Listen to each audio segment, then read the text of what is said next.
സ്നേഹിതന് വേണ്ടി ജീവൻ ബലികഴിക്കുന്നതിനേക്കാൾ വലിയ സ്നേഹമില്ല. എൻ്റെ ശരീരം ഭക്ഷിക്കുകയും എൻ്റെ രക്തം പാനം ചെയ്യുകയും ചെയ്യുന്നവൻ എന്നിലും ഞാൻ അവനിലും വസിക്കും. വിശുദ്ധ യോഹന്നാൻ സുവിശേഷം 6-ാം അധ്യായം 54-ാം തിരുവചനം കേട്ടപ്പോൾ 60-ാം വാക്യത്തിൽ ശിഷ്യന്മാരിൽ പലരും പറഞ്ഞു, ഈ വചനം എത്ര കഠിനമാണ്. ഇത് തന്നെയാണ് ഇന്നത്തെ സത്യവിശ്വാസം ചർച്ച ചെയ്യുന്നത്. ഈ വചനം എത്ര കഠിനമാണ്. വിശുദ്ധ ബലിവേദിയിലെ അപ്പവും വീഞ്ഞും എങ്ങനെയാണ് യേശു ക്രിസ്തുവിൻ്റെ ജീവനുള്ള തിരുശരീര രക്തങ്ങളായി മാറുന്നത്? ആ ട്രാൻസ്സബ്സ്റ്റാൻസിയേഷൻ എത്രത്തോളം സത്യമാണ്? ഇന്നത്തെ സത്യവിശ്വാസം കൂടുതൽ ഊന്നൽ കൊടുക്കുന്നത് പരിശുദ്ധ കുർബാനയിലെ യേശു ക്രിസ്തുവിൻ്റെ മഹനീയമായ സാന്നിധ്യത്തിൻ്റെ അടിസ്ഥാനത്തെക്കുറിച്ചാണ്. സത്യവിശ്വാസം ഈ എപ്പിസോഡിലേക്ക് ഏവർക്കും സ്വാഗതം. ജോർജി, നമുക്കറിയാവുന്നതുപോലെ വർഷങ്ങളായിട്ട് തന്നെ അല്ലെങ്കിൽ നൂറ്റാണ്ടുകളായിട്ട് തന്നെ ക്രൈസ്തവർ വിശ്വസിക്കുന്ന ഒരു പ്രധാനപ്പെട്ട സത്യമാണ് യേശുക്രിസ്തുവിൻ്റെ അപ്പവും വീഞ്ഞും യേശുക്രിസ്തുവിൻ്റെ ശരീരവും രക്തവുമായി മാറുന്ന വലിയൊരു കാര്യം. വിശുദ്ധ കാർലോക്കിറ്റിസിൻ്റെ അത്ഭുതങ്ങളെ കുറിച്ച് നോക്കുമ്പോൾ കൂടുതലായും അത് ദിവ്യകാരുണ്യ അത്ഭുതങ്ങളിൽ കേന്ദ്രീകൃതമാണ് എന്ന് നമുക്ക് മനസ്സിലാക്കാൻ സാധിക്കും. അപ്പോൾ ഈ ലാൻസിയാനിൽ അത്ഭുതം തൊട്ട് നമുക്ക് പറയാം, വിളക്കന്നൂർ അത്ഭുതം മറ്റൊരു കാര്യമാണ്, വളരെ നമുക്ക് തൊട്ടടുത്ത ഒരു അത്ഭുതമാണ്. അപ്പോൾ ഈ അത്ഭുതങ്ങളെല്ലാം ചേർത്ത് വെക്കുമ്പോൾ നമുക്കറിയാവുന്നതുപോലെ മാത്രമല്ല ധാരാളം ശാസ്ത്രജ്ഞന്മാർ തന്നെ ഇതിനെക്കുറിച്ച് പഠിച്ചിട്ടുണ്ട്, ഗ്രന്ഥങ്ങൾ എഴുതിയിട്ടുണ്ട്. അപ്പോൾ ഇത്ര വലിയൊരു മഹത്തായ കാര്യമാണ്. പക്ഷേ എങ്കിലും വിശ്വാസികൾക്ക്, പ്രത്യേകിച്ച് പല വിശ്വാസികൾക്കും ഈ ഒരു കാര്യം ഉൾക്കൊള്ളാനാവാത്തൊരു കാര്യമാണ്. ഇതിന് ഒരു ഉദാഹരണം തന്നെയാണ് യോഹന്നാൻ സുവിശേഷം 6-ാം അധ്യായം 54-ാം വാക്യത്തിൽ ഇപ്രകാരം യേശു പറയുന്നുണ്ട്, എൻ്റെ ശരീരം ഭക്ഷിക്കുകയും എൻ്റെ രക്തം പാനം ചെയ്യുകയും ചെയ്യുന്നവൻ എന്നിൽ ഞാൻ അവനിലും വസിക്കുന്നു എന്നത്. അന്നത്തെ കാലഘട്ടത്തിൽ യേശുവിനോട് കൂടെ നടന്ന യേശുക്രിസ്തുവിനെ കണ്ടും കേട്ടും മനസ്സിലാക്കിയിരുന്ന ശിഷ്യന്മാർക്ക് പോലും ഇത് മനസ്സിലാക്കുവാൻ ഉൾക്കൊള്ളുവാനോ സാധിച്ചില്ല. അതുകൊണ്ടാണ് 60-ാം വാക്യത്തിൽ പ്രകാരം പറയുന്നത്, ഈ വചനം എത്രത്തോളം കഠിനമാണ്, ഇത് വിശ്വസിക്കാൻ ആർക്ക് സാധിക്കും? ജോർജി, എന്തൊക്കെയാണ് ശരിക്കും പറഞ്ഞാൽ ഈ ട്രാൻസ്സബ്സ്റ്റാൻസിയേഷൻ, ശരീരവും രക്തവുമായി മാറുന്നത് യഥാർത്ഥത്തിൽ അതിൻ്റെ അടിസ്ഥാനം എന്താണ്? തീർച്ചയായിട്ടും ജോൺ, വളരെ പ്രസക്തമായിട്ടുള്ള കാര്യം തന്നെയാണ്. നമ്മൾ പരിശുദ്ധ കുർബാനയുടെ തിരുനാൾ ആഘോഷിക്കാൻ പോവുകയാണ്. അതിനു വേണ്ടിയിട്ട് നമ്മൾ ഒരുങ്ങിക്കൊണ്ടിരിക്കുന്നു. അപ്പോൾ തീർച്ചയായിട്ടും നമുക്ക് അതിൻ്റെ കൂടുതൽ വിശദാംശങ്ങളിലേക്ക് അല്ലെങ്കിൽ വിശദമായിട്ടുള്ള നമ്മുടെ ഒരു പങ്കുവയ്ക്കലിലേക്ക് കിടക്കുന്നതിന് മുമ്പ് ഒരു 1-2 ചോദ്യം നമുക്ക് ഒന്ന് പങ്കുവയ്ക്കാമെന്ന് എനിക്ക് തോന്നുന്നു. ഈ ലോകത്തിൽ ഇപ്പോൾ നേരത്തെ ജോൺ പറഞ്ഞതുപോലെ ഏറ്റവും വലിയൊരു അത്ഭുതം നടക്കുന്നത്, ഏറ്റവും വലിയ അത്ഭുതം, ഒരു മിറക്കിൾ സംഭവിക്കുന്നത് ഒരു റോക്കറ്റ് വിക്ഷേപണ കേന്ദ്രത്തിലല്ല, അല്ലെങ്കിൽ ഏതെങ്കിലും ഒരു ആർട്ടിഫിഷ്യൽ ഇൻ്റലിജൻറ്റ് അതിൻ്റെ ഒരു ഇന്നോവേറ്റീവ് അല്ലെങ്കിൽ ഇന്നോവേഷൻ ലാബിലല്ല, ഏതെങ്കിലും ഒരു സയൻറ്റിഫിക് ലാബിലല്ല. അനുദിനം നമ്മുടെ ഇടവക ദേവാലയങ്ങളിലെ ബലിപീഠത്തിലാണ് ഈ ലോകത്തിലെ ഏറ്റവും വലിയൊരു അത്ഭുതം സംഭവിക്കുന്നത്. അപ്പവും വീഞ്ഞും കർത്താവിൻ്റെ തിരുശരീര രക്തങ്ങളായി മാറുന്നു എന്നതിൽ കവിഞ്ഞ് ഒരു അത്ഭുതവും ഈ ലോകത്തിൻ്റെ തുടക്കം മുതൽ ഇന്നേ വരെ ഇനി സംഭവിക്കാനും പോകുന്നില്ല എന്നത് തന്നെയാണ് യാഥാർത്ഥ്യം. പക്ഷേ നേരത്തെ ജോൺ ചോദിച്ചതുപോലെ എന്തുകൊണ്ട് പലപ്പോഴും ഇത് തിരിച്ചറിയാൻ സാധിക്കാതെ പോകുന്നു എന്നത് വളരെ പ്രസക്തമായിട്ടുള്ളൊരു കാര്യമാണ്. അതിൻ്റെ പ്രധാനപ്പെട്ട ഒരു ഉത്തരം എന്ന് പറയുന്നത് ഒരു അനുഭവമായി മാറുന്നില്ല. പലപ്പോഴും പരിശുദ്ധ കുർബാന എന്ന് പറയുന്നത്, ദിവ്യകാരുണ്യ ആരാധന എന്ന് പറയുന്നത് ഒരു ചടങ്ങായി മാത്രം കാണുന്നു. നമ്മൾ ദൈനംദിന ജീവിതത്തിൽ ചെയ്യുന്ന പല കാര്യങ്ങളെപ്പോലെ ഒരു ചടങ്ങായിട്ട് മാത്രം കാണുന്നു. അതല്ല, അതായത് സഭയുടെ ഒരു കേന്ദ്ര ബിന്ദുവാണ്. നമുക്ക് CCCയിലേക്ക് തന്നെ നമുക്ക് പോകാമെന്ന് എനിക്ക് തോന്നുന്നു. 1324-ാം ഖണ്ഡികയിൽ കൃത്യമായി പറയുന്നുണ്ട്, the Eucharist is the source and summit of the Christian life എന്നാണ് പറയുന്നത്. ക്രിസ്തീയ ജീവിതത്തിൻ്റെ അതിൻ്റെ ഉറവിടവും അതിൻ്റെ ഉച്ചകോടിയും എന്ന് പറയുന്നത് ഈ പറയുന്ന ദിവ്യകാരുണ്യമാണ്, പരിശുദ്ധ കുർബാനയാണ്. വിശുദ്ധ ജോൺ പോൾ രണ്ടാമൻ പാർപ്പാപ്പ പറഞ്ഞ ഒരു കാര്യമുണ്ട്, the church leaves from the Eucharist എന്നാണ് പറയുന്നത്. അതായത് സഭ ജീവിക്കുന്നത്, അതിൻ്റെ ആ ജീവരസം സ്വീകരിക്കുന്നത് പരിശുദ്ധ കുർബാനയിൽ നിന്നാണ്. ഞാൻ ഒരു കാര്യം കൂടി പങ്കുവയ്ക്കാൻ ആഗ്രഹിക്കുക. നമുക്കറിയാം, ഇപ്പോൾ നമ്മൾ സംസാരിക്കുന്നത് തൃശ്ശൂരിൽ നിന്നാണ്. അപ്പം നാളെ നമ്മളിങ്ങനെ ഒരു വാർത്ത കേൾക്കുകയാണ്, തൃശ്ശൂർ പട്ടണത്തിൻ്റെ ഹൃദയഭാഗത്ത് കർത്താവായ യേശു ക്രിസ്തു രാജാതിരാജനായിട്ട് നാളെ പ്രത്യക്ഷപ്പെടാൻ പോകുന്നു. നമ്മൾ വലിയ ബ്രേക്കിംഗ് ന്യൂസൊക്കെ കൊടുക്കുന്നു, വലിയ ആരവങ്ങളുണ്ടാകുന്നു, വലിയ രീതിയിൽ പബ്ലിസിറ്റി കൊടുക്കുന്നു. അപ്പോൾ തീർച്ചയായിട്ടും ജനലക്ഷങ്ങൾ അല്ല ജനകോടികളായിരിക്കും തൃശ്ശൂർ പട്ടണത്തിലേക്ക് ഒഴുകിയെത്താൻ പോകുന്നത്. കാരണം രാജാതിരാജനായിട്ടുള്ള കർത്താവ് അവിടെ ഇങ്ങനെ പ്രത്യക്ഷപ്പെടാൻ പോവുകയാണ്, കർത്താവിൻ്റെ സാന്നിധ്യം അവിടെ ഇങ്ങ് വരാൻ പോവുകയാണ്. സമാനമായിട്ടുള്ള കാര്യം തന്നെയല്ലേ നമ്മുടെ ഓരോ ദിവസവും നമ്മുടെ ഇടവക ദേവാലയത്തിൽ സംഭവിക്കുന്നത്.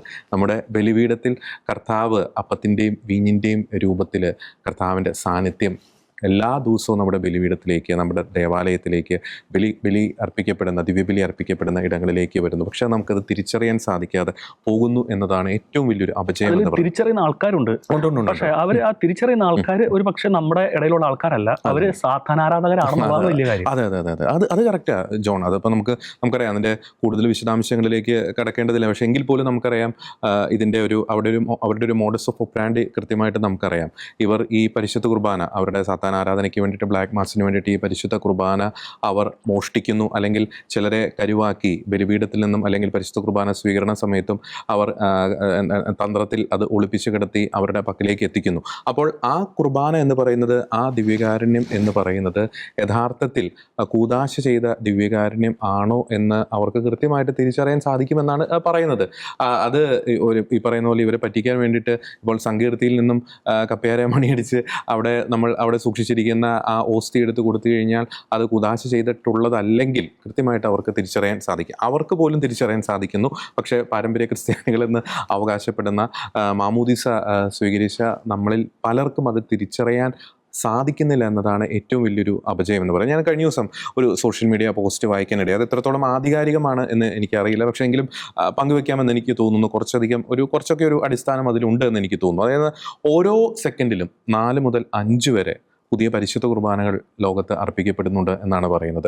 അതായത് ഒരു ദിവസം എന്ന് പറയുന്ന ഏകദേശം 4 ലക്ഷത്തിലധികം പരിശുദ്ധ കുർബാനകളാണ് ലോകത്തിൻ്റെ വിവിധ ഭാഗങ്ങളിൽ അർപ്പിക്കപ്പെടുന്നത്. ലോകത്തിലെ ആകമാനം ഏകദേശം ഒരു കണക്ക് പറയുന്നത് 2 ലക്ഷത്തിലധികം ഇടവക ദേവാലയങ്ങളുണ്ട്. ആ ഇടവക ദേവാലയങ്ങളിലായിട്ട്, മറ്റ് സന്യാസ ഭവനങ്ങളിലെ ബലിപീഠങ്ങളിലായിട്ട് ഓരോ ദിവസവും അർപ്പിക്കപ്പെടുന്നത് എന്ന് പറയുന്നത് 4 ലക്ഷത്തിലധികം പരിശുദ്ധ കുർബാനയാണ്. നമ്മളിപ്പോൾ സംസാരിച്ചുകൊണ്ടിരിക്കുന്ന ഈ ഓരോ സെക്കൻഡും 4 മുതൽ 5 വരെ പുതിയ പരിശുദ്ധ കുർബാനകൾ ലോകത്തിൻ്റെ വിവിധ ഭാഗങ്ങളിൽ അർപ്പിക്കപ്പെടും. നമുക്കറിയാം, കത്തോലിക്കർ എന്ന് പറയുന്ന ലോകത്തിന്റെ വിവിധ ഭാഗങ്ങളിലാണ്, വിവിധ ടൈം സോണുകളിലാണ്. അപ്പോൾ ശരിക്കും പറഞ്ഞാൽ ഒരു തുടർച്ചയായിട്ടുള്ള, കണ്ടിന്യൂസ് ആയിട്ടുള്ള പരിശുദ്ധ ബലി അർപ്പണം ലോകത്തിന്റെ ബലിപീഠങ്ങളിൽ, ലോകത്തിന്റെ വിവിധ ദേവാലയങ്ങളിലെ ബലിപീഠങ്ങളിൽ അർപ്പിക്കപ്പെടുന്നുണ്ട് എന്നതാണ് ഏറ്റവും വലിയൊരു വാസ്തവം എന്ന് പറയുന്നത്. അതായത് അത്ഭുതങ്ങൾ, നമ്മൾ പറയുന്നത് 4 ലക്ഷത്തിലധികം അത്ഭുതങ്ങൾ ലോകത്തിന്റെ വിവിധ ഭാഗങ്ങളിൽ അനുദിനം സംഭവിച്ചുകൊണ്ടിരിക്കുന്നു. നമ്മളിപ്പോൾ സംസാരിക്കുന്ന ഈ ഒരു സെക്കൻഡിൽ തന്നെ 3 മുതൽ 4 വരെ പുതിയ അത്ഭുതങ്ങൾ അവിടെ തുടക്കം വിടുന്നു. പക്ഷെ അത് തിരിച്ചറിയാൻ സാധിക്കാതെ പോകുന്നു. എനിക്കൊന്ന് അതിനെക്കുറിച്ച് കൂടുതൽ ഡീറ്റെയിൽ ആയിട്ട് ജോൺ പറയുമെന്ന് എനിക്ക് തോന്നുന്നു. നമുക്കറിയാം, ദിവ്യകാരുണ്യ അത്ഭുതങ്ങൾ അത് ചുമ്മാ ഒരു ഇമോഷണൽ ആക്കാൻ വേണ്ടി പറയുന്നതല്ല എന്നതാണ് ഒരു യാഥാർത്ഥ്യം. കൃത്യമായിട്ടുള്ള സയൻറ്റിഫിക് എവിഡൻസിൻ്റെ അടിസ്ഥാനത്തിലാണ് പലപ്പോഴും പലപ്പോഴും നല്ല ലോകത്തിൻ്റെ വിവിധ ഭാഗങ്ങളിൽ നടന്നിട്ടുള്ള ദിവ്യകാരുണ്യ അത്ഭുതങ്ങൾ.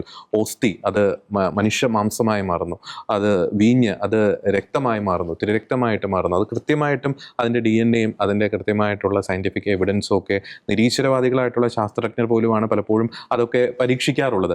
അവർ കൃത്യമായിട്ടും പറഞ്ഞു ഇതൊരു അത്ഭുതം തന്നെയാണ് അവിടെ സംഭവിച്ചിരിക്കുന്നത് എന്നത് കൃത്യമായിട്ട് അവർ പറഞ്ഞു. നമുക്ക് ഏറ്റവും ഒടുവിൽ നമ്മുടെ കേരളത്തിൽ തന്നെ സംഭവിച്ചിരിക്കുന്ന വിളക്കന്നൂരിലെ കർത്താവിൻ്റെ തിരുമുഖം, ഞാനവിടെ പോയിട്ടുള്ളതാണ്. വല്ലാത്തൊരു ഫീലാണ് ശരിക്കും അവിടെ ചെന്ന് പ്രാർത്ഥിക്കുമ്പോൾ നമുക്ക് കിട്ടുന്നത്. അതിൻ്റെ ഒരു അർത്ഥം എന്ന് പറയുന്നത് കർത്താവിൻ്റെ കൃത്യമായിട്ടുള്ളൊരു സാന്നിധ്യം അവിടെയുണ്ട്. പക്ഷേ ഈ അത്ഭുതങ്ങൾ നമുക്ക് തിരിച്ചറിയാൻ സാധിക്കാതെ പോകുന്നു എന്നതാണ് ഏറ്റവും വലിയൊരു വാസ്തവം. അതിന് ഒരു ഉദാഹരണം എന്ന് പറയുന്നത്, നമുക്ക് പലപ്പോഴും പരിശുദ്ധ കുർബാനയിലാണ് നമ്മുടെ ലൈഫിലെ ഏറ്റവും കൂടുതൽ പല വിചാരം നമ്മുടെ മനസ്സിലേക്ക് കടന്നു വരുന്നത്. അപ്പം നമ്മൾ എല്ലാവരും ഉൾപ്പെടുത്തിയാണ്, നമ്മൾ ആരെയും കുറ്റം പറയുന്നില്ല.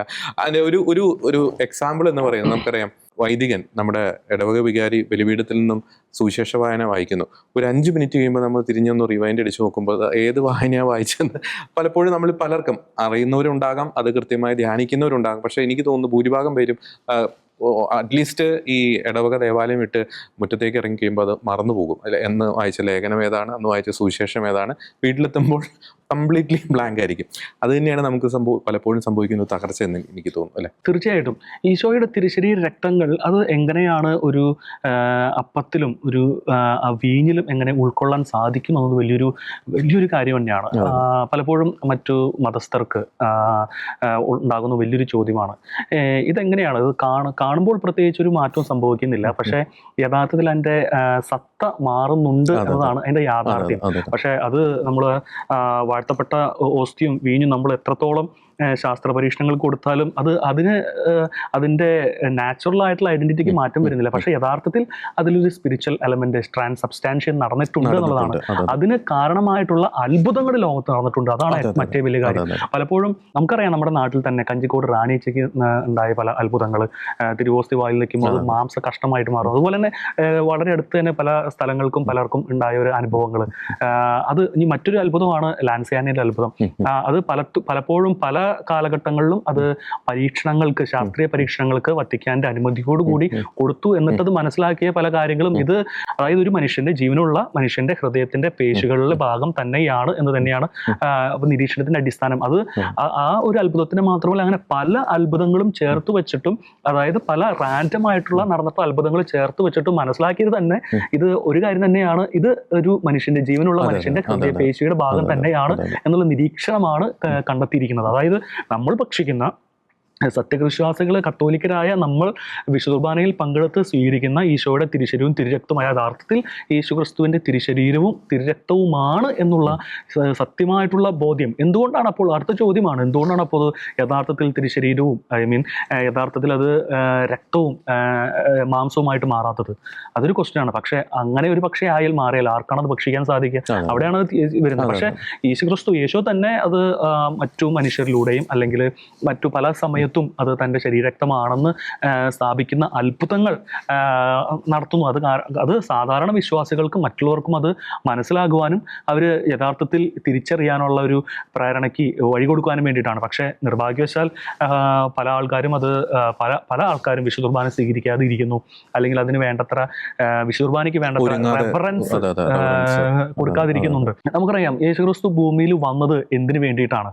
ആ ഒരൊറ്റ ചോദ്യമാണ് ഇവിടെ ട്രാൻസ്സബ്സ്റ്റാൻഷിയേഷൻ എന്നുള്ള വാക്കിൽ നമുക്ക് ഒതുക്കാൻ സാധിക്കും, അല്ലേ? അത് തീർച്ചയായിട്ടും ജോൺ. അതായത് നമുക്ക് അതൊരു ദിവ്യകാരുണ്യത്തോടൊരു അടങ്ങാത്തൊരു തീവ്രമായിട്ടുള്ളൊരു അഭിനിവേശം എന്നൊക്കെ പറയുന്നത്, ഒരു എന്താ പറയുക, ഒരു റൊമാൻറ്റിക് റിലേഷൻഷിപ്പ് എന്നൊക്കെ പറയുന്നത്, അത് പലപ്പോഴും നമുക്ക് മിസ്സായി പോകുന്നുണ്ടെന്നുള്ളതാണ് യാഥാർത്ഥ്യം. നമ്മളൊന്ന് ആലോചിച്ച് നോക്കിക്കേ, നമ്മുടെ കർത്താവ് നമ്മോടൊപ്പം ലോകാവസാനത്തോളം നമ്മോടൊപ്പം ആയിരിക്കാൻ വേണ്ടിയിട്ട് ഈ ലോകത്തെ സൃഷ്ടിച്ച രാജാതിരാജാവ്, പ്രപഞ്ച സൃഷ്ടാവ്, ഒരു ഗോതമ്പ് അപ്പത്തിൻ്റെ രൂപത്തിൽ ഒന്ന് ആലോചിച്ച് നോക്കിയേ. അവിടെ എളിമയുടെ ഏറ്റവും ഒരു ക്ലൈമാക്സ് പോയിന്റാണ് നമുക്ക് അവിടെ കാണാൻ സാധിക്കുന്നത്. ഗോതമ്പ് അപ്പത്തിൻ്റെ രൂപത്തിലേക്ക് ഇറങ്ങി വന്ന് നമ്മുടെ ഉള്ളിലേക്ക് വന്ന് നമ്മോടൊപ്പം ആയിരിക്കുവാൻ, നമ്മുടെ പ്രശ്നങ്ങളിൽ നമ്മോടൊപ്പം ആയിരിക്കാൻ വേണ്ടി കർത്താവ് വന്നു എന്ന് പറയുന്നത് അത്രത്തോളം എന്താ പറയുക, ഒരു സ്നേഹത്തിൻ്റെ ഒരു മാനിഫെസ്റ്റേഷൻ.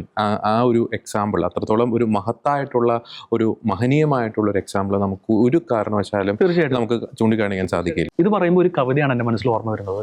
പ്രത്യേകിച്ച് ഫാദർ ജോയ് ചെഞ്ചേരിൽ MCBS എഴുതിയ ഒരു കവിതയാണ്. അത് മനോഹരമായ ഒരു കവിതയിൽ ഒരു ഭാഗം കൊടുത്തിരിക്കുകയാണ്. ഒരു കാറ്റിന് പറത്താൻ സാധിക്കുന്ന ഒരു ഗോതമ്പത്തുണ്ടിൽ പല കൊടുങ്കാറ്റൊടുക്കിയവനുണ്ടെന്ന ബോധ്യം നമ്മളുണ്ടാകട്ടെ. അങ്ങനെ ഒരു ഭാഗമാണ് ആ ഒരു കവിതയിൽ കൊടുത്തിരിക്കുന്നത്. വളരെ ഹൃദയസ്പർശിയായ ഒരു കാര്യമാണ്. നമുക്കറിയാം, ഗലീലി തീരത്തെ അത്ഭുതങ്ങളൊക്കെ, കൊടുങ്കാറ്റിനെ ശാന്തമാക്കുന്നു, രക്തസ്രാവക്കാരിയെ സുഖപ്പെടുത്തുന്നു, അന്തിന് കാഴ്ച നൽകുന്നു, അതുപോലെ തന്നെ ലെപ്രസി, കുഷ്ഠരോഗികളെ സുഖപ്പെടുത്തുന്നു, മരിച്ചവരെ ഉയർപ്പിക്കുന്നു. ഇതെല്ലാം അത്ഭുതങ്ങൾ തന്നെയാണ്. ഇതെല്ലാം അത്ഭുതം ചെയ്ത ഒരു ദൈവമാണ് ഈ ഒരു തിരുവോസ്തിയിൽ ഉണ്ടെന്ന ബോധ്യം. ആ ബോധ്യമാണ് നമുക്കില്ലാത്തത്. പലപ്പോഴും എനിക്കും പലർക്കും ഇല്ലാത്തത്. എനിക്കും പല സമയത്തല്ല, മിക്ക സമയത്തും ഞാനതിന് അതിനെപ്പറ്റി ഇങ്ങനെ ഗാഢമായി ചിന്തിക്കാറില്ല. പലപ്പോഴും അനാദരവ് ഞാൻ പലപ്പോഴും കാട്ടിയിട്ടുണ്ട്. അപ്പോൾ മനസ്സിലാക്കേണ്ടത് ആ ഒരു ദൈവം തന്നെയാണ് യഥാർത്ഥത്തിൽ അതിലുണ്ട് എന്നുള്ളൊരു ബോധ്യം. പലപ്പോഴും അത് നഷ്ടപ്പെടുന്നത് ശരിക്കും ക്രൈസ്തവ വിശ്വാസത്തിന് നട്ടല് ഒടിയുന്ന ഒരു അവസ്ഥയല്ലേ എന്ന് ചിന്തിക്കേണ്ടത്. തീർച്ചയായിട്ടും ജോൺ. അതായത് നമുക്കറിയാം, പലപ്പോഴും ഒരു കാര്യം നമുക്ക് കൃത്യമായിട്ടും പറയാൻ സാധിക്കുന്നത്, അതായത് ദിവ്യകാരുണ്യത്തിൻ്റെ മുന്നിൽ ആത്മാർത്ഥമായിട്ട് മുട്ടുകുത്തുന്ന ഒരു വ്യക്തിയും ജീവിതത്തിൽ പരാജയപ്പെട്ടു പോകില്ല എന്നതാണ് വലിയൊരു യാഥാർത്ഥ്യം എന്ന് പറയുന്നത്. അത് ആ ദിവ്യകാരുണ്യത്തിൽ നമുക്ക് കിട്ടുന്ന ആ ഒരു ഊർജ്ജം, ആ ഒരു ശക്തി സ്രോതസ് എന്ന് പറയുന്നത് നമുക്ക് പറഞ്ഞറിയിക്കാൻ സാധിക്കാത്തതാണ്. നമുക്കറിയാം, എല്ലാ പ്രശ്നങ്ങൾക്കും, അതായത് നമ്മൾ ജീവിതത്തിൽ നേരിടുന്ന എല്ലാ പ്രശ്നങ്ങൾക്കും ഉള്ള ഒരു ഉത്തരം, കൃത്യമായിട്ടുള്ള ഉത്തരം ദിവ്യകാരുണ്യത്തിൻ്റെ മുന്നിൽ നമുക്ക് ലഭിക്കും എന്നതാണ് ഒരു വാസ്തവമായിട്ടുള്ള കാര്യം. പലപ്പോഴും നമ്മൾ നേരിടുന്ന ഒരു 3 ബേസിക് പ്രശ്നങ്ങളാണ്. പ്രത്യേകിച്ച് ഇന്നത്തെ കാലഘട്ടത്തിൽ യുവാക്കളൊക്കെ നേരിടുന്ന ഒരു പ്രശ്നമാണ് ഐഡൻറ്റിറ്റി ക്രൈസിസ്. ഞാൻ ആരാണ്? അതിനുള്ള ഉത്തരം ദിവ്യകാരുണ്യം നമുക്ക് നൽകും. നീ എനിക്ക് വിലപ്പെട്ടവനായതുകൊണ്ട് തന്നെയാണ് ഈ ഗോതമ്പപ്പത്തിൻ്റെ രൂപത്തിൽ എന്നോടൊപ്പമായിരിക്കും, നിൻ്റെ ഉള്ളിലേക്ക് ഇറങ്ങി വരുവാൻ ഞാനായിരിക്കുന്നത്. എന്നെ ആരെങ്കിലും സ്നേഹിക്കുന്നുണ്ടോ? Relationship crisis. അതിനുള്ള ഉത്തരം ദിവ്യകാരുണ്യം തരുന്നുണ്ട്. നിന്നെ സ്നേഹിക്കാൻ വേണ്ടിയിട്ടാണ് ഈ അപ്പത്തിൻ്റെ രൂപത്തിൽ ഞാൻ നിൻ്റെ അടുക്കിലേക്ക് വരുന്നത്. എൻ്റെ ജീവിതത്തിൻ്റെ ലക്ഷ്യം എന്താണ്? എൻ്റെ ജീവിതത്തിൻ്റെ ലക്ഷ്യമാണ്. അതും ദിവ്യകാരുണ്യം കൃത്യമായിട്ടും നൽകുന്നുണ്ട്. അത് നിത്യതയിലേക്ക് ദിവ്യകാരുണ്യം ഭക്ഷിച്ച്, ദിവ്യകാരുണ്യം സ്വീകരിച്ച്, പരിശുദ്ധ കുർബാന സ്വീകരിച്ച്, കുദാശകൾ സ്വീകരിച്ച് നിത്യതയിലേക്ക് നടന്നെടുക്കുക എന്നതാണ് നിൻ്റെ ജീവിതത്തിൻ്റെ യഥാർത്ഥമായിട്ടുള്ളൊരു ലക്ഷ്യം എന്ന് കൃത്യമായും ദിവ്യകാരുണ്യം അവിടെ നമ്മളോട് പറഞ്ഞറിയിക്കുന്നുണ്ട്. ഈ ഇന്നത്തെ ന്യൂജൻ തലമുറയ്ക്കൊക്കെ മനസ്സിലാക്കാൻ സാധിക്കുന്ന ഒരു എക്സാമ്പിൾ എത്രത്തോളം ശരിയാണെന്ന് എനിക്കറിയത്തില്ല. നമുക്കറിയാം, നമ്മുടെ സോഷ്യൽ മീഡിയ ഫീഡുകളൊക്കെ നമ്മളൊന്ന് എടുത്തു നോക്കിക്കഴിഞ്ഞാൽ നമുക്കറിയാം, നമ്മൾ ഒരു 5 മിനിറ്റ് കൊണ്ട് നമ്മൾ സെർച്ച് ചെയ്യുന്നു. ഇപ്പോൾ ഒരു ഇമോഷണൽ ആയിട്ടുള്ളൊരു കണ്ടൻറ്റ് നമ്മൾ സെർച്ച് ചെയ്യുന്നു. പിന്നെ നമ്മുടെ ഫീഡിൽ വരുന്നത് ഇൻസ്റ്റ ആയിക്കോട്ടെ, ഫേസ്ബുക്ക് ആയിക്കോട്ടെ, യൂട്യൂബ് ആയിക്കോട്ടെ, നമ്മുടെ ഫീഡിലേക്ക് വരുന്നതെല്ലാം അതുമായിട്ട് ബന്ധപ്പെട്ട് വരും. അപ്പോൾ പൊളിറ്റിക്കലായിട്ടുള്ളൊരു കാര്യം, നമ്മൾ മാധ്യമപ്രവർത്തകരാണ്, പലപ്പോഴും എന്തെങ്കിലും പൊളിറ്റിക്കൽ കണ്ടൻറ്റ് ഒക്കെ സെർച്ച് ചെയ്ത് കഴിഞ്ഞാൽ അതുമായിട്ട് ബന്ധപ്പെട്ട കാര്യങ്ങളായി, പ്രത്യേകിച്ച് ഇൻസ്റ്റയുടെയൊക്കെ അൽഗോരിതം എന്ന് പറയുന്നത് നമുക്കത് വളരെ ബെസ്റ്റ് ആയിട്ടുള്ളൊരു അൽഗോരിതമാണ്. നമ്മുടെ മൂഡ് എന്താണോ അത് തന്നെയായിരിക്കും നമ്മുടെ ഫീഡിൽ റിഫ്ലക്റ്റ് ആയിട്ട് വരുന്നത്. സമാനമായിട്ടുള്ളൊരു കാര്യം തന്നെയല്ലേ, നമ്മൾ ഒരു ഏത് മൂഡിലായിരിക്കുന്നോ, നമ്മളൊരു വിഷമിച്ച് ദിവ്യകാരുണ്യത്തിൻ്റെ മുന്നിൽ വന്ന് നിൽക്കുന്നുവോ, അല്ലെങ്കിൽ നമ്മളൊന്ന് സങ്കടപ്പെട്ട് ഈശോയുടെ മുമ്പിൽ വന്ന് നിൽക്കുന്നുവോ, ഈ സോഷ്യൽ മീഡിയ ഫീഡുകൾ എങ്ങനെയാണ് നമ്മുടെ മൂഡ് അവരുടെ അൽഗോരിതം കൃത്യമായിട്ടും ഡിറ്റക്റ്റ് ചെയ്യുന്നത്, അതുപോലെ തന്നെ ദിവ്യകാരുണ്യത്തിന് അല്ലെങ്കിൽ ദിവ്യകാരുണ്യത്തിൽ സന്നിഹിതനായിട്ടുള്ള ഈശോയ്ക്ക് നമ്മുടെ പ്രശ്നങ്ങൾ, നമ്മുടെ മൂഡ് എന്താണ്, മൂഡ് ഇൻ ദ സെൻസ് കുറച്ചും കൂടി മനസ്സിലാവുന്ന ഒരു ഭാഷ ഞാൻ പറഞ്ഞെന്നുള്ളൂ. നമ്മുടെ മനസ്സിൻ്റെ ഉള്ളിലെ വിഷമങ്ങൾ എന്താണ്, നമ്മൾക്ക് എന്താണ് വേണ്ടത്, അത് തന്നെയാണല്ലോ സോഷ്യൽ മീഡിയ നമുക്ക് നല്ലത്. ഇപ്പോൾ ആമസോണിൽ നമ്മൾ എന്താ പറയുക, ഒരു മൊബൈൽ ഫോൺ സെർച്ച് ചെയ്ത് കഴിഞ്ഞാൽ ഫേസ്ബുക്കിലും ഇൻസ്റ്റയിലും എല്ലായിടത്തും മൊബൈൽ ഫോണിൻ്റെ പരസ്യങ്ങൾ ഇങ്ങനെ കയറി വരുന്നു എന്ന് പറയുന്നത് പോലെ നമ്മൾ എന്താണോ തിരയുന്നത് അത് കൃത്യമായിട്ടും ദിവ്യകാരുണ്യം നമ്മുടെ ഉള്ളിലേക്ക് കൊണ്ടുവരും. നമുക്ക് സമ്മാനിക്കുന്ന അതിമനോഹരമായിട്ടുള്ള നിമിഷങ്ങളാണ് പരിശുദ്ധ കുർബാനയിൽ സംഭവിക്കുന്നത് എന്നതാണ് വലിയൊരു യാഥാർത്ഥ്യം എന്ന് പറയുന്നത്. ഒരു 1-2 കാര്യം കൂടി പറഞ്ഞ് നമുക്ക് അതിൻ്റെ ഒരു കൺക്ലൂഷൻ സ്റ്റേജിലേക്ക് വരാമെന്ന് എനിക്ക് തോന്നുന്നു. അതായത് നമുക്ക് ദിവ്യകാരുണ്യത്തിലേക്ക് ഇമചിമ്മാതെ നോക്കാൻ നമുക്ക് സാധിക്കണം എന്നൊരു കാര്യം പങ്കുവയ്ക്കാൻ ആഗ്രഹിക്കുകയാണ്. നമുക്കറിയാം, നമ്മൾ ഏറ്റവും കൂടുതൽ സ്നേഹിക്കുന്ന ഒരു വ്യക്തി, ഇപ്പോൾ നമുക്കറിയാം ഒരു ഫാമിലി ലൈഫിലാണെങ്കിൽ വൈഫ്, അല്ലെങ്കിൽ നമുക്കറിയാം നമ്മൾ ഏറ്റവും കൂടുതൽ സ്നേഹിക്കുന്ന ഒരു വ്യക്തിയെ എത്ര നേരം വേണമെങ്കിലും നമുക്ക്, പ്രത്യേകിച്ച് നമുക്ക് ഈ മാരേജിൻ്റെയൊക്കെ ആദ്യ നാളുകളൊക്കെ നമുക്കറിയാം, മധുവിധുകാലം എന്നൊക്കെ പറയുന്നത് പോലെ എത്ര നേരം വേണമെങ്കിലും ഇങ്ങനെ നോക്കി സൗന്ദര്യം ആസ്വദിച്ച് സ്നേഹിക്കാൻ നമുക്ക് സാധിക്കും. അതുപോലെ തന്നെ നമുക്ക് നമ്മുടെ ദിവ്യകാരുണ്യത്തെ ഓരോ ദിവസവും നമ്മൾ ദിവ്യകാരുണ്യമായിട്ടുള്ള നമ്മുടെ ആ ഒരു പ്രണയബന്ധം റിന്യൂ ചെയ്യേണ്ട ഒരു സാഹചര്യമാണെന്ന് എനിക്ക് തോന്നുന്നു. അപ്പോൾ നമുക്കറിയാം, ഒരു ശരിക്കും പറഞ്ഞാൽ നമ്മൾ പറഞ്ഞതുപോലെ ഒരു റൊമാൻറ്റിക് റിലേഷൻഷിപ്പിലേക്ക്, പരിശുദ്ധ കുർബാനയുമായിട്ട് നമ്മൾ റൊമാൻറ്റിക് റിലേഷൻഷിപ്പിലേക്ക് വരണമെന്നാണ് എനിക്ക് തോന്നുന്നത്. രണ്ടാമത്തെ പ്രധാനപ്പെട്ട ഒരു കാര്യം എന്ന് പറയുന്നത്, നമുക്കറിയാം, ഇപ്പോൾ ഏതെങ്കിലും ഒരു സെലിബ്രിറ്റി ഏതെങ്കിലും ഒരു കട ഉദ്ഘാടനം ചെയ്യാൻ, ഷോപ്പിംഗ് മാൾ ഉദ്ഘാടനം ചെയ്യാൻ ഇപ്പോൾ തൃശ്ശൂർ വരുന്നു, എറണാകുളം വരുന്നു, എന്ത് ജനക്കൂട്ടമാണ് ഓടിക്കൂടുന്നത്, അല്ലെ എന്ത് ജനക്കൂട്ടമാണ് അവിടെ ഓടിക്കൂടുന്നത്. പ്രത്യേകിച്ച് അവർക്കൊന്നും കിട്ടുന്നില്ല. ഈ വരുന്ന സെലിബ്രിറ്റിക്ക് ഈ ഓടിക്കൂടുന്നവരുടെ പേരറിയത്തില്ല, ഇവരുടെ നാടറിയത്തില്ല, ഇവരുടെ അവസ്ഥ അറിയത്തില്ല, എന്താണെന്ന് അറിയത്തില്ല. പക്ഷേ എപ്പോഴും ആ സെലിബ്രിറ്റിക്ക് വേണ്ടിയിട്ട് ജയ് വിളിക്കുവാൻ വേണ്ടിയിട്ട്, അല്ലെങ്കിൽ അവരെ കാണുവാൻ വേണ്ടിയിട്ട് ഇങ്ങനെ വെയിലും ചൂടും സഹിച്ച് അവിടെ വരുന്നു. ഇതിൻ്റെ പകുതിയിലൊരു ആത്മാർത്ഥത നമ്മൾ ദിവ്യകാരുണ്യത്തോട് കാണിച്ചിരുന്നെങ്കിൽ ഈ നമ്മുടെ ലൈഫ്, ഞാൻ ആരെയും കുറ്റം, നമ്മൾ ഉൾപ്പെടെ എല്ലാവരെയും ഉൾപ്പെടുത്തിയാണ് ഞാൻ പറഞ്ഞത്, എത്രയോ മനോഹരമായി തീർന്നേനെ എന്നൊരു ആശയം കൂടി പങ്കുവയ്ക്കാൻ ആഗ്രഹിക്കും. എനിക്കൊന്ന് നമുക്കിനി ജോൺ, നമ്മുടെ ഈ പരിശുദ്ധ കുർബാനയുടെ ഈ നാളുകളിൽ സംഭവിക്കുന്ന ഒരു ഇറവറൻസ് ഉണ്ടല്ലോ, ഒരു ആദരവില്ലായ്മ, അത് എനിക്കൊന്ന് പങ്കുവച്ചിട്ട് നമുക്കൊന്ന് കൺക്ലൂഡ് ചെയ്യാൻ പറ്റും.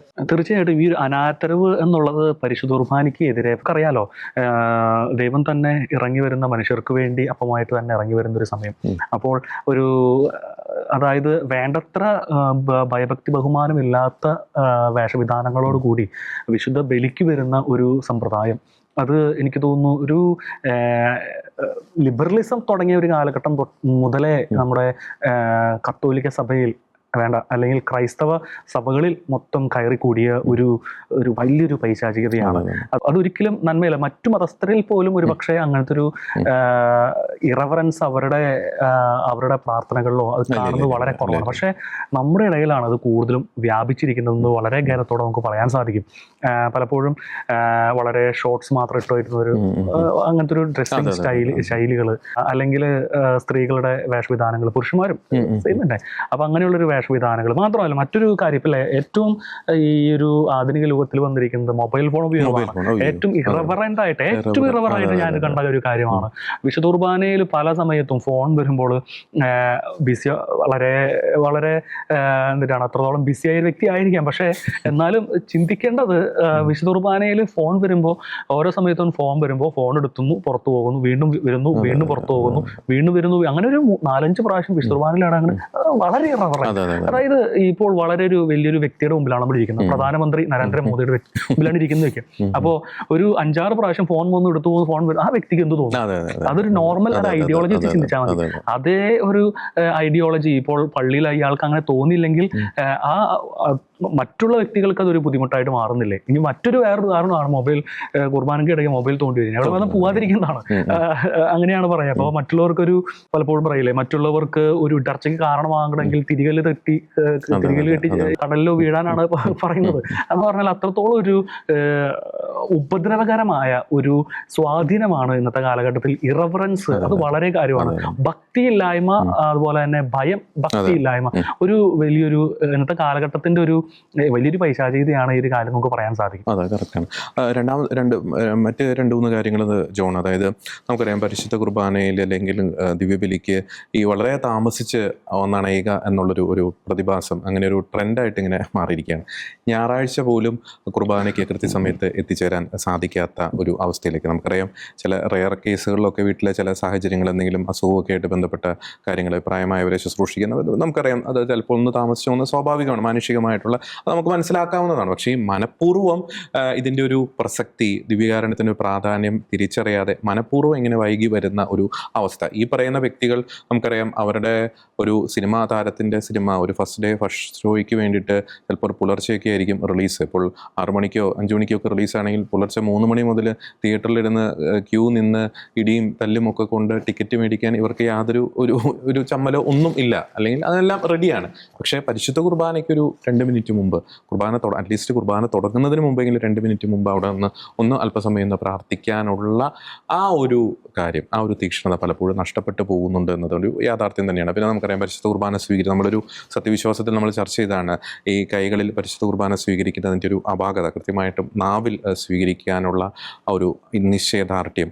തീർച്ചയായിട്ടും നമ്മൾ പുലർത്തേണ്ടിയിരിക്കുന്നിടത്ത് ജോൺ സൂചിപ്പിച്ചതുപോലെ ഈ കുർബാനയുടെ ഇടയിൽ ഇങ്ങനെ സംസാരിക്കുന്നു, ഫോൺ യൂസ് ചെയ്യുന്നു, അല്ലെങ്കിൽ യാതൊരു എന്താണ് പറയണത്, ഇപ്പം നേരത്തെ ജോൺ സൂചിപ്പിച്ച വളരെ നല്ലൊരു എക്സാമ്പിളാണ്. ഇപ്പോൾ പ്രധാനമന്ത്രി ഡൊണാൾഡ് ട്രംപ് നമ്മുടെ മുമ്പിൽ ഇങ്ങനെ ഇരിക്കുവാണ്, നമ്മൾ അങ്ങോട്ടും ഇങ്ങോട്ടും നോക്കി അല്ലെങ്കിൽ ഒരു ഷോർട്സ് ഒക്കെ ഇട്ട് മുടി ചെയ്യാതെ മുഷിഞ്ഞ വസ്ത്രമൊക്കെ ആയിട്ട് നമ്മൾ നമ്മൾ ധരിക്കുന്ന ഒരു വസ്ത്രത്തിന് ഒരു പ്രാധാന്യമുണ്ട്. നല്ല വസ്ത്രങ്ങൾ, സൺഡേ ഡ്രസ്സ് എന്നൊക്കെ പറയുന്ന ഒരു കൺസെപ്റ്റൊക്കെ പാശ്ചാത്യ രാജ്യങ്ങളിലുണ്ട്. അതൊക്കെ ഇതിൻ്റെ ഒരു വലിയൊരു ഭാഗം തന്നെയാണ്.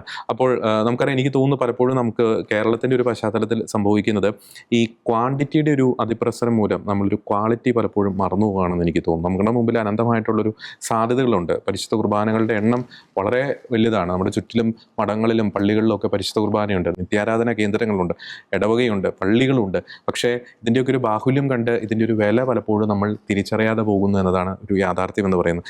പറയാം, കോവിഡിന് സമാനമായിട്ടുള്ള സാഹചര്യം, ദേവാലയങ്ങളൊക്കെ അടയ്ക്കപ്പെട്ട് പോയ ഒരു സാഹചര്യമൊക്കെ ഇനിയും ആവർത്തിച്ചുകൂടായികയില്ല. ഒരു ദിവ്യകാരുണ്യ ആരാധനയ്ക്കൊക്കെ വേണ്ടിയിട്ട് കൊതിക്കുന്ന അനേകം ജനങ്ങളുണ്ട്. മിഷൻ സ്റ്റേഷൻസിലൊക്കെ നമുക്കറിയാം ഓരോ ആഴ്ചയും, ചിലപ്പോൾ നമ്മളിവിടുത്തെ പോലെ ഡെയിലി ഒന്നും പരിശുദ്ധ കുർബാനയില്ല, ആഴ്ചയിൽ ഒരിക്കൽ വൈദികൻ പരിശുദ്ധ കുർബാനയ്ക്കായിട്ട് വന്നണയുന്ന ഒരു നിമിഷം എന്ന് പറയുന്ന അവരുടെ ജീവിതത്തിൽ മറക്കാനാവാത്ത വലിയൊരു നവ്യമായിട്ടുള്ളൊരു അനുഭവം സമ്മാനിക്കുന്ന ഒരു കാര്യമാണ്. കാരണം അവിടെയൊന്നും ഈ നമ്മളെ പോലെ ഈ എണ്ണത്തിൻ്റെ ഒരു ബാഹുല്യം അവിടെ ഇല്ല.